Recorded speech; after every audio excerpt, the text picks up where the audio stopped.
Hello ನಮಸ್ತೆ friends, ನಾನು ನಿಮ್ಮೆಲ್ಲರ ಆತ್ಮೀಯ ಸ್ನೇಹಿತ S M. Varadaraj and welcome to S M. Varadaraj my YouTube channel.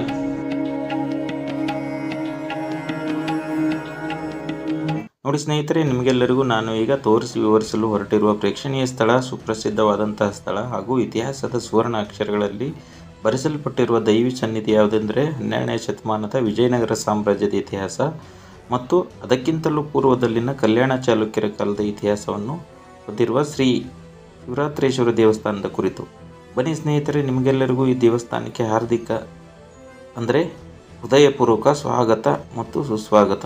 ನೋಡಿ ಸ್ನೇಹಿತರೆ, ನಾನು ಈಗ ವಿವರಿಸಲು ಹೊರಟಿರುವುದು ಅಂದರೆ ಶ್ರೀ ಶಿವರಾತ್ರೇಶ್ವರ ದೇವಸ್ಥಾನದ ಹೊರಗಡೆ ಆವರಣದಲ್ಲಿ ನಿರ್ಮಿಸಲಾಗಿರುವ ನಂದಿ ವಿಗ್ರಹ, ಗರುಡಗಂಬ ನಿರ್ಮಾಣ, ಬೃಹತ್ತಾದ ಆಂಜನೇಯನ ವಿಗ್ರಹ, ಶ್ರೀ ಶಿವರಾತ್ರೇಶ್ವರ ದೇವಸ್ಥಾನದ ಮೇಲೆ ಕೇದಾರನಾಥ ದೇವಸ್ಥಾನ ಮಾದರಿಯ ಗೋಪುರ ನಿರ್ಮಾಣವಾದಂತಹ ದಿನಾಂಕ, ತಿಂಗಳು ಮತ್ತು ವರ್ಷಗಳನ್ನು ತಿಳಿಸುತ್ತಿದ್ದೇನೆ ಸ್ನೇಹಿತರೆ. ಮೊದಲಿಗೆ ಗರುಡಗಂಬ ನಿರ್ಮಾಣವಾದಂತಹ ದಿನಾಂಕ 25 ಏಪ್ರಿಲ್ 2022.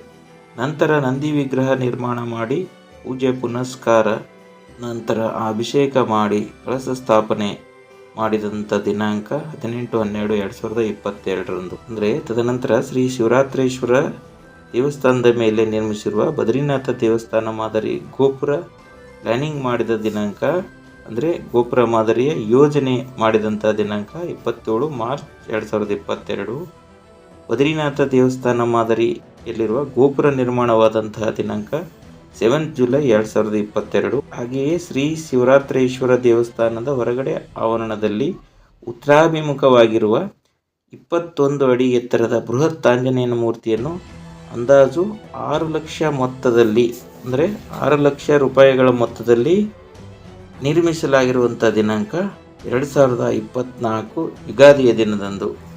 ಹಾಗೆಯೇ ಇನ್ನೊಂದು ತಿಳಿಸುವ ಮುಖ್ಯ ವಿಚಾರವೆಂದರೆ ಬದ್ರಿನಾಥ ದೇವಸ್ಥಾನದ ಮಾದರಿಯಲ್ಲಿರುವ ಗೋಪುರವನ್ನು 7 ಜುಲೈ 2022 ಪೂಜೆ ಪುನಸ್ಕಾರ, ಹೋಮ ಹವನ, ಅಭಿಷೇಕವನ್ನು ಮಾಡಿ ಲೋಕಾರ್ಪಣೆ ಮಾಡಿದ ಸಂದರ್ಭದಲ್ಲಿ ಆ ಗೋಪುರ ನಿರ್ಮಾಣಕ್ಕಿಂತ ಮುಂಚೆ ಸ್ವತಃ ಶ್ರೀ ಗವಿಮಠದ ಶ್ರೀಗಳೇ ಶ್ರೀ ಶಿವರಾತ್ರೇಶ್ವರ ದೇವಸ್ಥಾನದ ಮೇಲಿನ ಬದ್ರಿನಾಥ ಮಾದರಿ ಗೋಪುರ ನಿರ್ಮಾಣಕ್ಕೆ 500 ರೂಪಾಯಿಗಳ ದೇಣಿಗೆಯನ್ನು ಕೊಟ್ಟಿರುತ್ತಾರೆ. ಹಾಗೆಯೇ ಶ್ರೀ ಶಿವರಾತ್ರೇಶ್ವರ ದೇವಸ್ಥಾನ ಜೀರ್ಣೋದ್ಧಾರವಾದ ಕೆಲವು ದಿನಗಳ ನಂತರ ಆ ದೇವಸ್ಥಾನದ ಪೂಜೆಯ ಕಾರ್ಯವನ್ನು ಸ್ವತಃ ಕಮಿಟಿಯವರು ಮತ್ತು ಅವರ ಕುಟುಂಬದ ಸದಸ್ಯರೇ ಮಾಡಿಕೊಂಡು ಬಂದಿದ್ದರು. ಹಾಗೆಯೇ ಕೊರೋನಾ ಲಾಕ್ಡೌನ್ನಲ್ಲಿಯೂ ಕೂಡ ಆ ದೇವಸ್ಥಾನದ ಕಮಿಟಿಯವರು ಮತ್ತು ಅವರ ಕುಟುಂಬದ ಸದಸ್ಯರೇ ಮಾಡಿಕೊಂಡು ಬಂದಿದ್ದರು. ಇತ್ತೀಚೆಗೆ ಆ ದೇವಸ್ಥಾನದ ಪೂಜೆಯ ಕಾರ್ಯಕ್ಕೆ ಅರ್ಚಕರನ್ನು ನೇಮಿಸಿರುತ್ತಾರೆ. ಆ ರೀತಿಯಾಗಿ ಮೊದಲಿನಿಂದಲೂ ಪೂಜೆ ಕಾರ್ಯಗಳು ವೈಭವದಿಂದ ನಡೆದುಕೊಂಡು ಬಂದಿರುತ್ತವೆ. ಹಲೋ ನಮಸ್ತೆ ಫ್ರೆಂಡ್ಸ್, ನಾನು ನಿಮ್ಮೆಲ್ಲರ ಆತ್ಮೀಯ ಸ್ನೇಹಿತ S M. Varadaraj and welcome to S M. Varadaraj my YouTube channel. ನೋಡಿ ಸ್ನೇಹಿತರೆ, ನಾನು ನಿಮಗೆಲ್ಲರಿಗೂ ಹೇಳಲು ಹೊರಟಿರುವುದು ಮತ್ತು ತೋರಿಸಿ ವಿವರಿಸಲು ಹೊರಟಿರುವ ಪ್ರೇಕ್ಷಣೀಯ ಸ್ಥಳ, ಸುಪ್ರಸಿದ್ಧವಾದಂತಹ ಸ್ಥಳ ಹಾಗೂ ಇತಿಹಾಸದ ಸುವರ್ಣಾಕ್ಷರಗಳಲ್ಲಿ ಬರೆಸಲ್ಪಟ್ಟಿರುವ ದೈವಿ ಸನ್ನಿಧಿ ಯಾವುದೆಂದರೆ 12ನೇ ಶತಮಾನದ ವಿಜಯನಗರ ಸಾಮ್ರಾಜ್ಯದ ಇತಿಹಾಸ ಮತ್ತು ಅದಕ್ಕಿಂತಲೂ ಪೂರ್ವದಲ್ಲಿನ ಕಲ್ಯಾಣ ಚಾಲುಕ್ಯರ ಕಾಲದ ಇತಿಹಾಸ ಹೊಂದಿರುವ ಶ್ರೀ ಶಿವರಾತ್ರೇಶ್ವರ ದೇವಸ್ಥಾನದ ಕುರಿತು. ಶ್ರೀ ಶಿವರಾತ್ರೇಶ್ವರ ದೇವಸ್ಥಾನ ಹುಲಿಕೆರೆ, ಬಲದಂಡೆ, ಕೊಪ್ಪಳ ಅಂತ ಬರೆಸಲ್ಪಟ್ಟಿರುತ್ತದೆ. ಇದು ಶಿವನ ದೇವಸ್ಥಾನವಾಗಿರುವುದರಿಂದ ಮತ್ತು ಶಿವರಾತ್ರಿ ಹಬ್ಬದ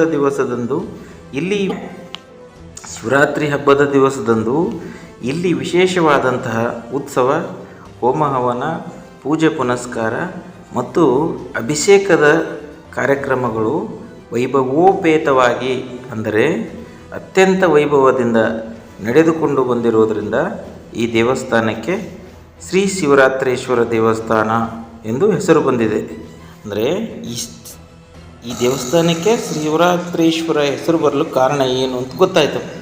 ಹಾಗೆಯೇ ಶ್ರೀ ಶಿವರಾತ್ರೇಶ್ವರ ದೇವಸ್ಥಾನದ ಪಕ್ಕದಲ್ಲಿ ಹುಲಿಕೆರೆ, ಬಲದಂಡೆ ಅಂತ ಬರೆಸಲ್ಪಟ್ಟಿರುತ್ತದಲ್ಲ, ಅದರ ಇತಿಹಾಸ, ಅದು ಯಾಕೆ ಆ ಥರ ಕರೆಯಲ್ಪಟ್ಟಿರುತ್ತೆ ಅನ್ನೋದು ಕಾರಣ.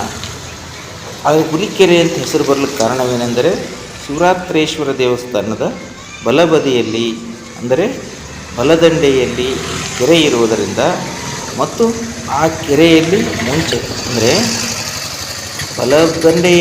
ಬಲಬದಿಯಲ್ಲಿ ಶಿವರಾತ್ರೇಶ್ವರ ದೇವಸ್ಥಾನದ ಬಲಬದಿಯಲ್ಲಿ ಕೆರೆ ಇರುವುದರಿಂದ ಹಾಗೂ ಆ ಕೆರೆಯಲ್ಲಿ ಮುಂಚೆ ಅಂದರೆ ಕೆಲವು ವರ್ಷಗಳ ಹಿಂದೆ ಹುಲಿಗಳು ನೀರು ಕುಡಿಯಲು ಬಂದು ಹೋಗುತ್ತಿರುವುದರಿಂದ ಆ ಕೆರೆಗೆ ಹುಲಿಕೆರೆ ಎಂದು ಹೆಸರು ಬಂದಿರುತ್ತದೆ. ಇಲ್ಲಿ ಎರಡು ವಿಚಾರಗಳು ಗೊತ್ತಾಯಿತು. ಒಂದನೇದು ಶಿವರಾತ್ರೀಶ್ವರ ದೇವಸ್ಥಾನ ಅಂದರೆ ಆ ದೇವಸ್ಥಾನಕ್ಕೆ ಹೆಸರು ಬರಲು ಕಾರಣ, ಆ ನಂತರ ಹುಲಿಕೆರೆಗೆ ಆ ಥರ ಹೆಸರು ಹುಲಿಕೆರೆ ಕರೆಯೋಕ್ಕೆ ಕಾರಣ ಏನಂತ ಗೊತ್ತಾಯಿತು. ಹಾಗೆಯೇ ಸ್ಥಳೀಯ ಜನರ ಪ್ರಕಾರ ತಿಳಿದಿರುವ ಇನ್ನೊಂದು ವಿಷಯವೇನೆಂದರೆ ಸ್ಥಳೀಯ ಜನರ ಪ್ರಕಾರ ತಿಳಿದಿರುವ ಇನ್ನೊಂದು ಸಂಗತಿ ಏನೆಂದರೆ, ಇತ್ತೀಚೆಗೆ ಕೆಲವು ವರ್ಷಗಳ ಹಿಂದೆ ಶಿವರಾತ್ರೀಶ್ವರ ದೇವಸ್ಥಾನದ ಬಲದಂಡೆಯಲ್ಲಿರುವ ಕೆರೆಗೆ ನೀರು ಕುಡಿಯಲು ಬಂದಿರುವ ಹುಲಿಯನ್ನು ಕಂಡ ಕೆಲವು ಸ್ಥಳೀಯ ಜನರು ಅಂದರೆ ಲೋಕಲ್ಸ್ ಜನರು ಅಲ್ಲಿ ಭಯಭೀತರಾಗಿ ಅರಣ್ಯ ಇಲಾಖೆಯವರಿಗೆ ಮಾಹಿತಿ ಕೊಟ್ಟರು. ಅಂದರೆ ಆ ಹುಲಿಕೆರೆಗೆ ಹುಲಿ ಬಂದಿರೋದು ಸ್ಥಳೀಯ ಜನರಿಗೆ ಗೊತ್ತಾಯಿತು. ನೀರು ಕುಡಿಲಿಕ್ಕೆ ಬಂದು ಹೋಗೋದು ಸುತ್ತಮುತ್ತಲು ಬೆಟ್ಟ ಗುಡ್ಡಗಳಿರೋದ್ರಿಂದ ಅಲ್ಲಿ ಕಾಮನ್ನಾಗಿ ಹುಲಿ ನೀರು ಕುಡ್ಲಿಕ್ಕೆ ಬಂದಿರೋದು ಸ್ಥಳೀಯ ಜನರಿಗೆ ಗೊತ್ತಾದ ನಂತರ ಆ ಹುಲಿಯನ್ನು ಅರಣ್ಯ ಇಲಾಖೆಯವರಿಗೆ ಮಾಹಿತಿ ಕೊಟ್ಟು ಆ ಹುಲಿಯನ್ನು ಹಿಡಿಸಿ ಬೇರೆ ಅಭಯಾರಣ್ಯಕ್ಕೆ ಬಿಟ್ಟು ಬಂದಿರುವ ನಿದರ್ಶನಗಳಿರೋದರಿಂದ ಮೊದಲಿನಿಂದಲೂ ಶಿವರಾತ್ರೀಶ್ವರ ದೇವಸ್ಥಾನದ ಬಲದಂಡೆಯಲ್ಲಿರುವ ಕೆರೆಗೆ ಹುಲಿಕೆರೆ ಎಂದು ಹೆಸರು ಬಂತು. ಆ ರೀತಿ ಹುಲಿಕೆರೆ ಅಂತ ಕರೆಸಲ್ಪಟ್ಟಿತು. ಹಾಗೆಯೇ ನೋಡಿ ಸ್ನೇಹಿತರೆ, ಶಿವರಾತ್ರೀಶ್ವರ ದೇವಸ್ಥಾನಕ್ಕೂ ಹುಲಿಕೆರೆಗೂ ಇರುವ ಇನ್ನೊಂದು ಸಾಮೀಪ್ಯವೇನೆಂದರೆ, ಶಿವನು ಮಹದೇಶ್ವರನ ಅವತಾರದಲ್ಲಿ ಹುಲಿಯ ನೀರಿರುವುದರ ಬಗ್ಗೆ. ಅಂದರೆ ಇನ್ನೊಂದು ಹುಲಿಗೂ ಮತ್ತು ಶಿವನ ದೇವಸ್ಥಾನಕ್ಕೂ ಶಿವರಾತ್ರೀಶ್ವರ ದೇವಸ್ಥಾನಕ್ಕೂ ಮತ್ತು ಹುಲಿಕೆರೆಗೂ ಇರುವ ಇನ್ನೊಂದು ಸಾಮೀಪ್ಯವೇನೆಂದರೆ, ಶಿವನು ಮಹದೇಶ್ವರನ ಅವತಾರದಲ್ಲಿ ಹುಲಿಯ ನೀರಿರುವುದರ ಬಗ್ಗೆ ಪೌರಾಣಿಕ ಇತಿಹಾಸದಿಂದ ತಿಳಿದು ಬರುತ್ತೆ. ಹಾಗೆಯೇ ನೋಡಿ ಸ್ನೇಹಿತರೆ, ಕೊಪ್ಪಳದ ಶಿವರಾತ್ರೀಶ್ವರ ದೇವಸ್ಥಾನಕ್ಕೆ ಕೊಪ್ಪಳದ ಕೇದಾರನಾಥ ದೇವಸ್ಥಾನ ಎಂಬ ಹೆಸರಿನಿಂದಲೂ ಕೂಡ ಕರೆಯುತ್ತಾರೆ. ಅಂದರೆ ಕೊಪ್ಪಳದ ಶಿವರಾತ್ರೀಶ್ವರ ದೇವಸ್ಥಾನಕ್ಕೆ ಇನ್ನೊಂದು ಅನ್ವರ್ಥಕ ನಾಮ ಇದೆ. ಅದು ಯಾವುದಪ್ಪ ಅಂದರೆ ಕೊಪ್ಪಳದ ಕೇದಾರನಾಥ ದೇವಸ್ಥಾನ ಎಂದು ಕರೆಯುತ್ತಾರೆ.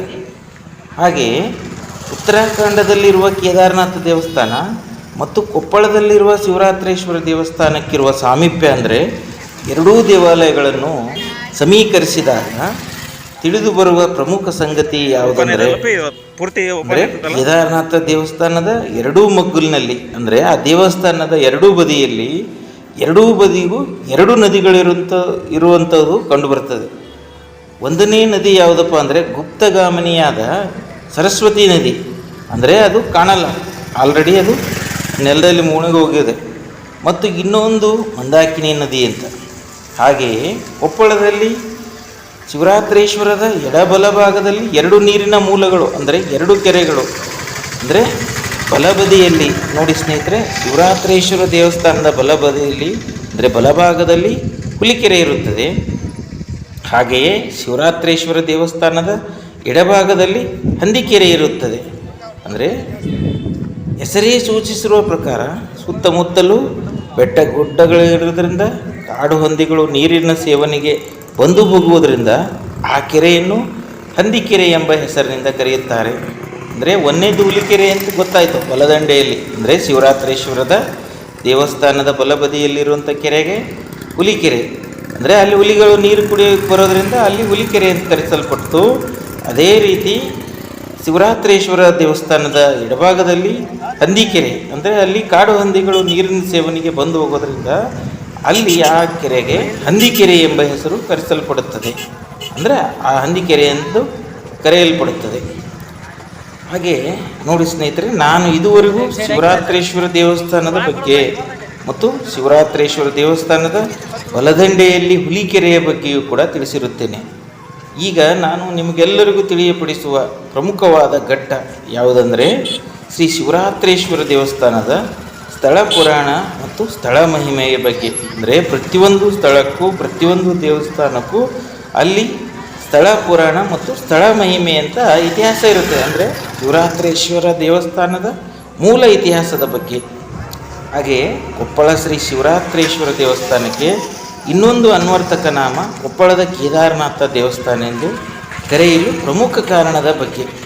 ಅಂದರೆ ಎರಡು ಮೂಲ ಇತಿಹಾಸಗಳು ಸಿಗ್ತವೆ ಇದಕ್ಕೆ. ಕೊಪ್ಪಳದ ಶಿವರಾತ್ರೇಶ್ವರ ದೇವಸ್ಥಾನದ ಸ್ಥಳ ಪುರಾಣ ಮತ್ತು ಸ್ಥಳ ಮಹಿಮೆಯ ಇತಿಹಾಸ. ಇನ್ನೊಂದು ಕೊಪ್ಪಳದ ಕೇದಾರನಾಥ ಅನ್ನುವಂಥ ಅನ್ವರ್ತಕ ನಾಮ ಅಂತ ಯಾಕೆ ಅನ್ವರ್ತಕ ನಾಮದಿಂದ ಯಾಕೆ ಕರೀತಾರೆ ಅನ್ನುವಂಥ ಪ್ರಮುಖ ವಿಷಯ ಕೂಡ ಸಿಗುತ್ತೆ. ಹಾಗೆಯೇ ಕೊಪ್ಪಳದ ಶ್ರೀ ಶಿವರಾತ್ರೇಶ್ವರ ದೇವಸ್ಥಾನಕ್ಕೆ ಇನ್ನೊಂದು ಅನ್ವರ್ತಕ ನಾಮ ಅಂದರೆ ಕೊಪ್ಪಳದ ಕೇದಾರನಾಥ ದೇವಸ್ಥಾನ ಎಂದು ಕರೆಯಲು ಪ್ರಮುಖ ಕಾರಣದ ಬಗ್ಗೆ ತಮ್ಮೆಲ್ಲರಿಗೂ ತಿಳಿಯಪಡಿಸುತ್ತಿದ್ದೇನೆ.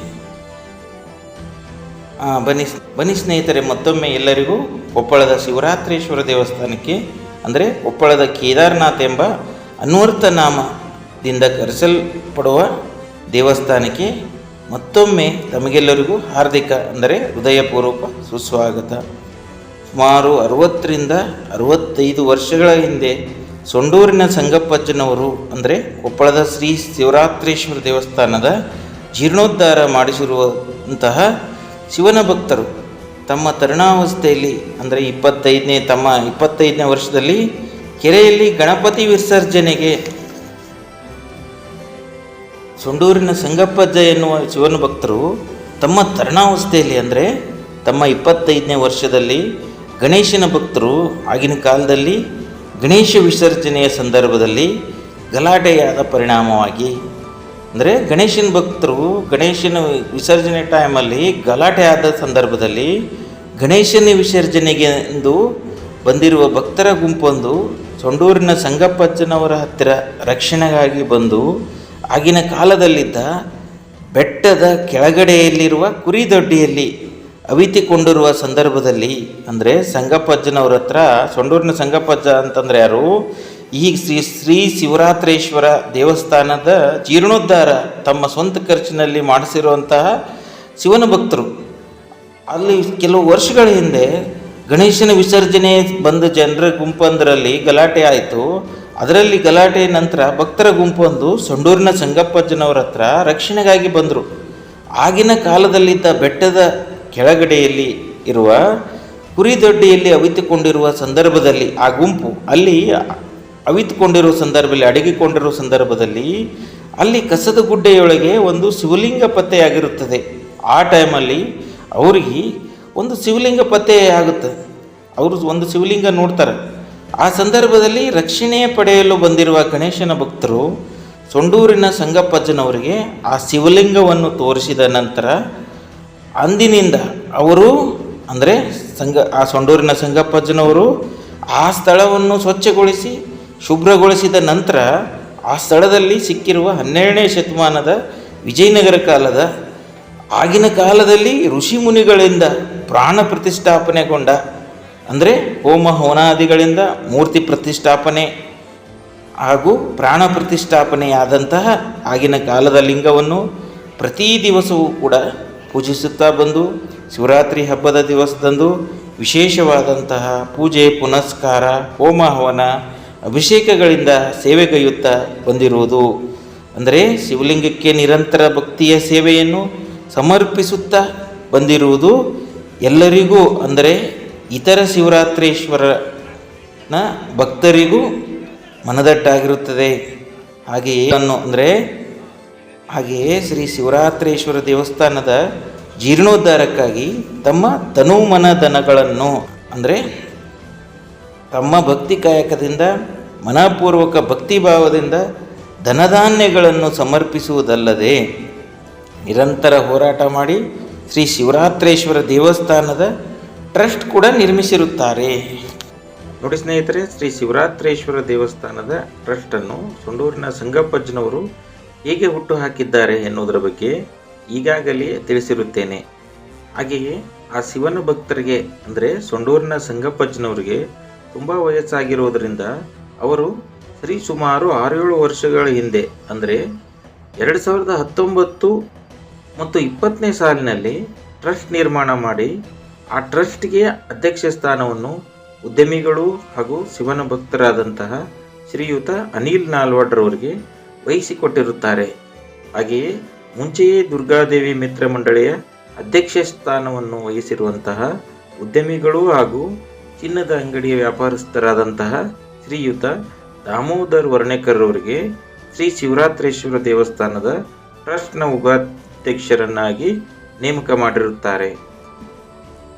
ಹಾಗೆಯೇ ಶ್ರೀ ಶಿವರಾತ್ರೇಶ್ವರ ದೇವಸ್ಥಾನದ ಟ್ರಸ್ಟ್ನಲ್ಲಿ ಅನಿಲ್ ಎಂಬುವವರು, ಅಮ್ಮಿಗಿ ರಾಜೇಶ್ ರವರು, ಪ್ರಜ್ವಲ್ ರವರು ಸೇರಿದಂತೆ ಅಂದರೆ ನಮ್ಗೆ ಗೊತ್ತಿರೋಂಥ ಕೆಲವೊಂದು ಹೆಸರುಗಳು ಮಾತ್ರ ಇಲ್ಲಿ ಹೇಳ್ತಾ ಇರೋದು. ಇನ್ನೂ ಹೆಚ್ಚಿನ ಸಂಖ್ಯೆಯಲ್ಲಿ ಟ್ರಸ್ಟ್ನ ಸರ್ವ ಸದಸ್ಯರುಗಳು ಇದ್ದಾರೆ. ಆ ಎಲ್ಲ ಟ್ರಸ್ಟ್ನ ಸರ್ವ ಸದಸ್ಯರುಗಳೆಲ್ಲರೂ ತಮ್ಮ ತಮ್ಮ ತನುಮನ ಧನಗಳಿಂದ ಶ್ರೀ ಶಿವರಾತ್ರೇಶ್ವರ ದೇವಸ್ಥಾನದ ಅಭಿವೃದ್ಧಿಗೆ ಹಗಲಿರುಳು ಶ್ರಮಿಸುತ್ತಾ ಬಂದಿರುತ್ತಾರೆ. ಈ ಸಂದರ್ಭದಲ್ಲಿ ಹೇಳುವ ಮುಖ್ಯ ವಿಷಯವೇನೆಂದರೆ, ಹಗಲಿರುಳು ನಿರಂತರವಾಗಿ ಆಗಿನಿಂದ ಅಂದರೆ ಸೊಂಡೂರಿನ ಸಂಗಪ್ಪಜ್ಜನವರು ದೇವಸ್ಥಾನದ ಸಂಪೂರ್ಣ ಜವಾಬ್ದಾರಿಯನ್ನು ನೀರಿನ ಹಲ್ವಾಡ್ರವರಿಗೆ ಕೊಟ್ಟು ನಿರಾಳಾಗಿರುವ ಸಂದರ್ಭದಿಂದ ಈಗಿನ ಟ್ರಸ್ಟ್ನ ಅಧ್ಯಕ್ಷರು, ಉಪಾಧ್ಯಕ್ಷರು ಹಾಗೂ ಟ್ರಸ್ಟ್ನ ಸರ್ವ ಸದಸ್ಯರೆಲ್ಲರೂ ಸಹಕಾರ ಮನೋಭಾವದಿಂದ, ಭಕ್ತಿಯ ಭಾವದಿಂದ, ವಿಶಾಲತೆಯಿಂದ ಟ್ರಸ್ಟ್ನ ಅಭಿವೃದ್ಧಿಗೆ ಕಾರಣೀಭೂತರಾಗಿರುತ್ತಾರೆ. ಶಿವರಾತ್ರೇಶ್ವರ ದೇವಸ್ಥಾನದ ಸ್ಥಳ ಪುರಾಣ ಮತ್ತು ಸ್ಥಳ ಮಹಿಮೆ ತಿಳಿದಿರುತ್ತೇವೆ. ಹಾಗೆಯೇ ಈಗ ಕೊಪ್ಪಳದ ಶ್ರೀ ಶಿವರಾತ್ರೇಶ್ವರ ದೇವಸ್ಥಾನವನ್ನು ಅಂದರೆ ಕೊಪ್ಪಳದ ಶಿವರಾತ್ರೇಶ್ವರ ದೇವಸ್ಥಾನವನ್ನು ಕೊಪ್ಪಳದ ಕೇದಾರನಾಥ ಎಂಬ ಅನ್ವರ್ಥಕ ನಾಮದಿಂದ ಕೇದಾರನಾಥ ಎಂಬ ಹೆಸರಿಂದ ಕರೆಯಲು ಕಾರಣ ತಿಳಿಯೋಣ ಬನ್ನಿ ಕೆಲವು ವರ್ಷಗಳ ನಂತರ ದೇವಸ್ಥಾನದ ಜೀರ್ಣೋದ್ಧಾರ ಕಾರ್ಯವನ್ನು ಸೊಂಡೂರಿನ ಸಂಗಪ್ಪಜ್ಜನವರು ಸ್ವಂತ ಖರ್ಚಿನಿಂದ ಮಾಡಿಸಿರುತ್ತಾರೆ. ಇತರೆ ಟ್ರಸ್ಟ್ನ ಸದಸ್ಯರುಗಳು ಮಿತ್ರ ಮಂಡಳಿಯವರ ಭಕ್ತಿಯ ಸಹಯೋಗದೊಂದಿಗೆ ಜೀರ್ಣೋದ್ಧಾರದ ಕಾರ್ಯಕ್ಕೆ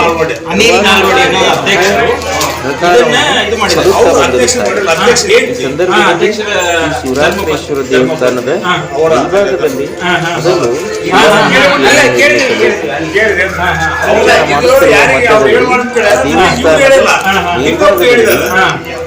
ಕೇದಾರನಾಥ ದೇವಸ್ಥಾನದ ಗೋಪುರದ ಕಲ್ಪನೆಯು ಶಿವರಾತ್ರೇಶ್ವರ ದೇವಸ್ಥಾನದ ಅಧ್ಯಕ್ಷರಾದ ಶ್ರೀಯುತ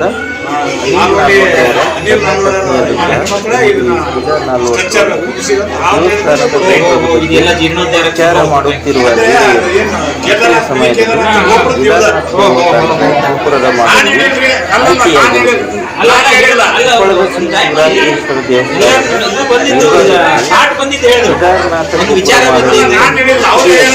ದೇವಸ್ಥಾನ ಮಾದರಿಯು ಸರ್ವಾನುಮತದಿಂದ ಅಂಗೀಕರಿಸಲ್ಪಟ್ಟು ಶಿವರಾತ್ರೇಶ್ವರ ದೇವಸ್ಥಾನದ ಮೇಲ್ಭಾಗಕ್ಕೆ ಬೇರೆ ಶಿವನ ಮೂರ್ತಿಗಳು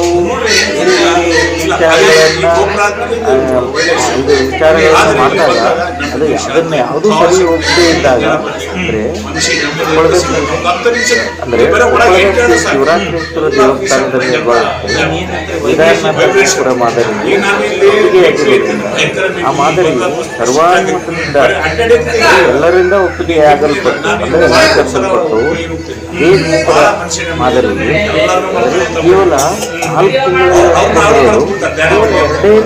ಎರಡೇ ತಿಂಗಳಲ್ಲಿ ನಿರ್ಮಾಣವಾಗಿ ಸುತ್ತಲಿರುವುದು ಕಂಡುಬರುತ್ತದೆ.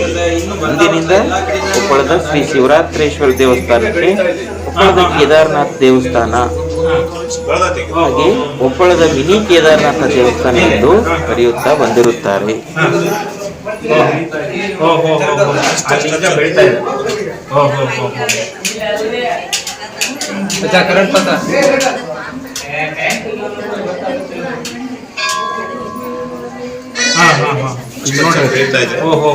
ಅಲ್ಲಿ ತೋರಿಸಿದ್ರಲ್ಲ, ಅಲ್ಲಿ ವರ್ಷದಿಂದ ನೀವು ಬಂದಾಗ ಹಿಡಿದು ಒಂದೊಂದು ಇಂಚ್ ಬೆಳೆದ.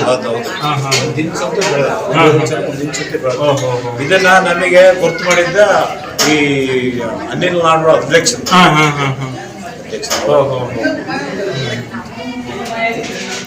ಯಾಕಂದ್ರೆ ಸಂಕಲ್ಪ ಶಕ್ತಿ ಅಲ್ಲಿಗೆ ಹೋಗ್ಬೇಕಂತ ನೀವು ಇಲ್ಲಿ ಕೇದಾರ್ನಾಥಕ್ಕೆ ಹೋಗ್ಬೇಕನ್ನೋಂಗಿಲ್ಲ, ದೈಹಿಕವಾಗಿ ಅಲ್ಲಿ ಮನುಷ್ಯ ಹೋಗಿ ಬಂದಾಗ. ಆದ್ರೆ ಈ ವಿಚಾರ ಏನು ಥಾಟ್ ಅಂತೀವಲ್ಲ, ಜಗತ್ತಲ್ಲಿ ಎಲ್ಲಾದ್ರೂ ಹೋಗಿ ಬರ್ತದಂತ ಮೈಂಡ್ ಪವರ್ ಅಂತ ವಿವೇಕಾನಂದ ಹೇಳ್ದಂಗೆ. ನಾವು ಅಲ್ಲಿ ಇದೀವಿ ಅಂತ ಅನ್ಸ್ಕೊಂಡ್ಬಿಟ್ರೆ ಅಲ್ಲಿ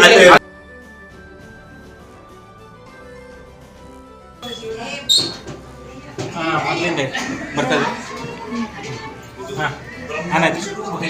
ಬ್ರಹ್ಮ ವಿಷ್ಣು ಮಹೇಶ್ವರ, ಕೆಳಗಡೆ ಬ್ರಹ್ಮ, ಮಧ್ಯದಲ್ಲಿ ವಿಷ್ಣು, ಮೇಲೆ ಮಹೇಶ್ವರ. ಮಹೇಶ್ವರ ವಿಷ್ಣು ಬ್ರಹ್ಮ. ಓಹೋ, ಮಹೇಶ್ವರ ವಿಷ್ಣು ಬ್ರಹ್ಮ. ಈ ತರ ಸ್ಟೆಪ್ ಈ ಸ್ಟೆಪ್ ಹೆಂಗೆ ನೋಡಿ,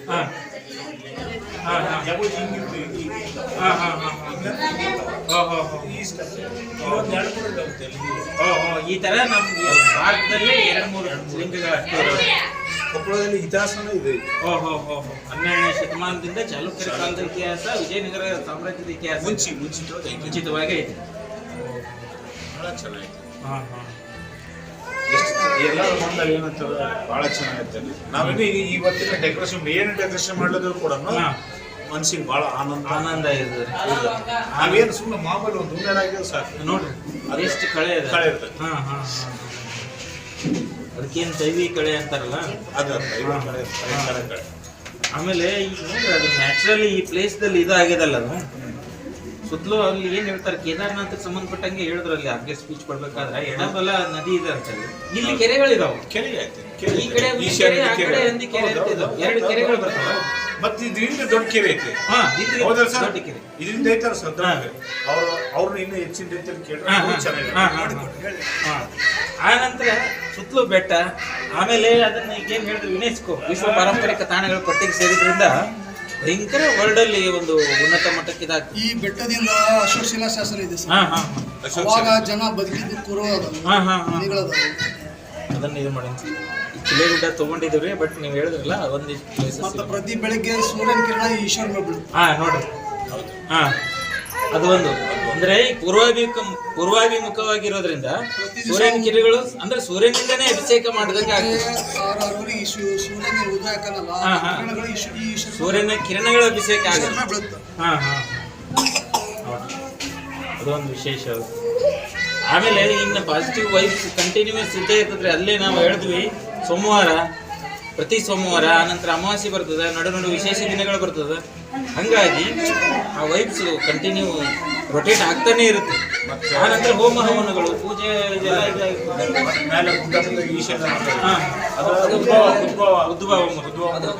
ಬಹಳ ಚೆನ್ನಾಗಿದೆ. ಅಂದ್ರೆ ಇನ್ನೊಂದು ಸೋಮವಾರ ಬರ್ತೇವೆ, ಇದನ್ನ ಎಲ್ಲ ಎಡಿಟ್ ಮಾಡಿಕೊಂಡು ಇನ್ನೊಂದು ಸೋಮವಾರ ಬಂದು ಅವು ಉಳಿದಿದ್ದು ನೀವೇನು ಹೇಳಿದ್ರಲ್ಲ ಅವೆಲ್ಲ ಸವಿಸ್ತಾರವಾಗಿ ಇದು ಮಾಡೋಣ. ಇದೊಂದು ಕ್ವಶನ್. ಈಗ ನಿಮಗೆ ಏನು ಅನಿಸ್ತೀವಿ ಬಂದಿರಲಿ? ನಾವು ಫ್ಯಾಕ್ಟ್ ಹೇಳ್ಬಿಡ್ತೇನೆ. ಎಲ್ಲಿಂದ ನಮ್ಗೆ ಇದು ಕಂಡು ಬದಲಾವಣೆ ಅಂದ್ರೆ, ನಾವು ಎಂಟ್ರಿ ಆಗ್ತೀವಲ್ಲ, ಎಂಟ್ರಿ ಆದ ತಕ್ಷಣನೇ ನಾವು ಎಡಬಲ ಇದು ತೊಳ್ತಾ ಬಂದ್ವಿ ಅಷ್ಟೇ. ಅದನ್ನ ಏನು ಒಂಥರ ವೈಬ್ ಅನ್ನೋದಕ್ಕಿಂತ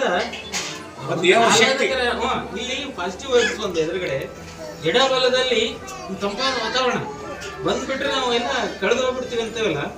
ಇಲ್ಲಿ ಏನು ಹೊರಗಡೆ ವಿಚಾರನೇ ಏನೂ ಬರಲ್ಲ. ಎಡಬಲ ನೋಡ್ಕೊಂಡು ಸೀದಾ ದೇವಸ್ಥಾನಕ್ಕೆ ಬರ್ತೀವಿ, ಮೈಂಡ್ ಎಲ್ಲಿ ಹೋಗಲ್ಲ. ಶಾಂತ ವಾತಾವರಣ ಅಂದ್ರೆ ಮೈಂಡ್ ನೋಡ್ರಿ, ಅಲ್ಲಿ ಆ ಕೆರೆ ನೋಡ್ಕೊತ ಎಲ್ಲಾ ವಿಚಾರಗಳು ಹೋಗ್ಬಿಡ್ತಾವ. ಸೀದಾ ನಾವು ಈ ಕಡೆ ಬಂದು ಪೂರ್ವಾಭಿಮುಖವಾಗಿ ದೇವಸ್ಥಾನ ಕಡೆನೆ ಬರ್ಬೇಕಾದ್ರೆ ಅಂದ್ರೆ ಅಲ್ಲೇ ಎಲ್ಲ ನಮ್ಗೆ ಕ್ಲೀನಿಂಗ್ ಆಗಿ ಹೋಗ್ಬಿಡ್ತದೆ, ಶುದ್ಧೀಕರಣ ಅಂತೀವಲ್ಲ. ಇಲ್ಲಿ ಬರೋದ್ರೊಳಗೆ ಪೂರ್ತಿ ಏನು ಸ್ಪಿರಿಚುವಲ್ ಪರ್ಸನ್ ನೀವು ಹೇಳ್ದಂಗೆ ತಕ್ಷಣ ಗೊತ್ತಾಗುತ್ತೆ. ನಾವೇನು ಹೇಳಿದ್ವಿ, ಅಲ್ಲಿ ಬಂದ ತಕ್ಷಣನೇ 18 ವರ್ಷಕ್ಕೆ ಧ್ಯಾನ. ನೀವು ಕೂಡ ಶ್ರೀ ಶಿವರಾತ್ರೀಶ್ವರ ದೇವಸ್ಥಾನಕ್ಕೆ ಬಂದು ತನು ಮನ ಧನಗಳಿಂದ ಸೇವೆ ಸಲ್ಲಿಸಿ ಶ್ರೀ ಶಿವರಾತ್ರೀಶ್ವರ ದೇವರ ಕೃಪೆಗೆ ಪಾತ್ರರಾಗಬೇಕೆಂದು ನಾನು ಈ ಮೂಲಕ ತಮ್ಮಲ್ಲಿ ವಿನಂತಿಸಿಕೊಳ್ಳುತ್ತಿದ್ದೇನೆ ಸ್ನೇಹಿತರೆ.